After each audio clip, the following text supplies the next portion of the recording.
Welcome back to Growth TV. I'm Carolyn Vallejo, and here with me today is Cheryl Strom. She is partner origination at the Riverside Company. Cheryl, let's first start talking by the particular industries. We are seeing a lot of deal activity right now. Terrific. So Riverside has, at our roots, been a generalist investor, but after 34 years and about 900 investments, we have codified our experience into 7 industry specializations. And we know it's so important for sellers of companies, especially those who want to retain a stake in their company, to be working with someone as a co-owner and partner who really understands their industry. I'll just cover 3 or 4 industries real quick here, but there's a lengthy list of them. One is training and education. We find that that is an area that is of constant need. Corporations need to train their salespeople. Schools need content and curriculum to help better address trades and other upskilling that their high school students and also ultimately college students may need. So we're very interested in training and education, IT certifications, anything certification or regulation driven is of interest to us. We also have a consumer branded goods and services specialization where we're making a plethora of investments in service companies, bringing services to people's homes, which could range from plumbing to maid to pest control to even grout cleaning through 4 platforms that are serving homeowners with services. And then last one I'll mention is specialty manufacturing and distribution. That specialization is so close to my heart because I'm based in the Midwest and so many of my deal advisor friends focus on the industrial end markets. But we have made many successful investments and will continue to be putting capital to work in companies that are developing either components, special, highly engineered, frequently replaceable parts, or safety products, which is another one of our great interests in safety and maintenance and safety on the job. Mm-hmm. Now, I know that Riverside tends to focus on the lower end of the middle market.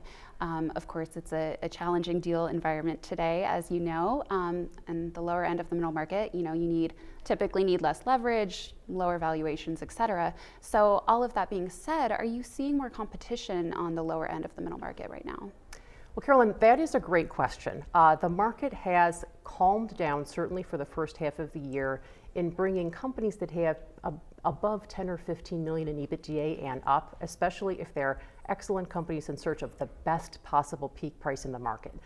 It hasn't been always the ideal time, with some exceptions over the past 6 months for that. But Riverside has really wide goalposts. We invest in companies, including a fund dedicated entirely to companies that can be even below break-even EBITDA, up to 10 million EBITDA, another fund entirely focused on 10 to 35 million in EBITDA, and other strategies in between. But we are finding that we're very busy right now. Our team is not afraid to invest in companies that are very small. Sometimes I really have to remind people about that. Riverside, with $13 billion in assets under management and over 100 portfolio companies, yes, we still take interest in that 1 and 2 million EBITDA business. In fact, out of the 24 investments we closed year to date in 2023, even in this challenging time out of our equity funds, one was a platform with less than 5 million in revenue.